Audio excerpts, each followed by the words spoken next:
今日食乜餸？阿傾同你諗掂佢。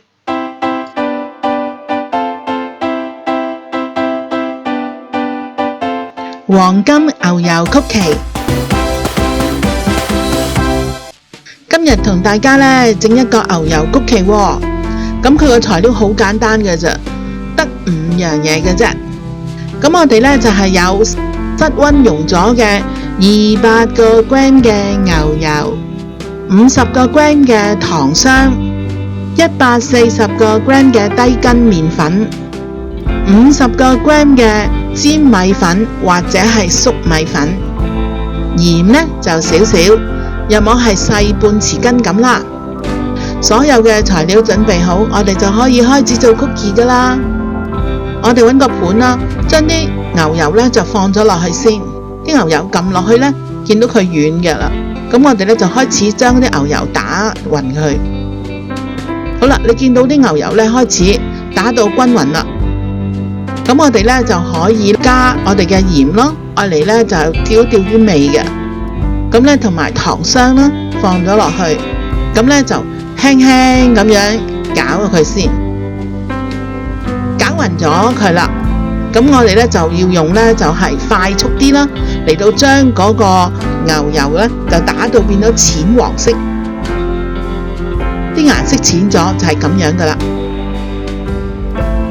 咁就得噶啦。跟住呢，我哋就加我哋嘅乾粉落去啦。我哋將我哋嘅低筋麵粉咯，同埋呢我哋嘅粘米粉咯，都放落個篩度呢，慢慢咁樣篩落去。我哋篩少少先，然後呢就攪攪佢，攪勻少少之後呢，我哋又再篩，一路到將所有嘅麵粉呢都篩晒落去啦。咁我哋呢就輕輕咁樣攪勻佢。咁跟住可以用個機呢，慢慢咁樣打佢，打到呢啲牛油同嗰啲粉都溝勻晒啦，成為咁樣嘅狀態，我哋嘅麵糊就做好噶啦。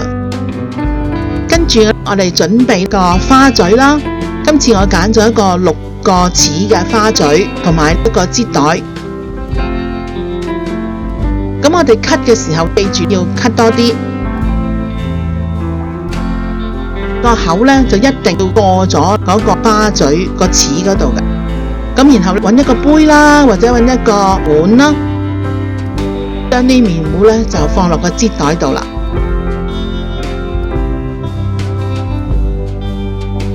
然後呢，將個麵糊呢就係咁樣好均勻咁樣呢，就擠咗落去個焗爐盤度啦。跟住呢就要放落個雪櫃度啦，雪佢15到20分鐘啦。喺呢段嘅時間呢，我哋可以將個焗爐預熱170度。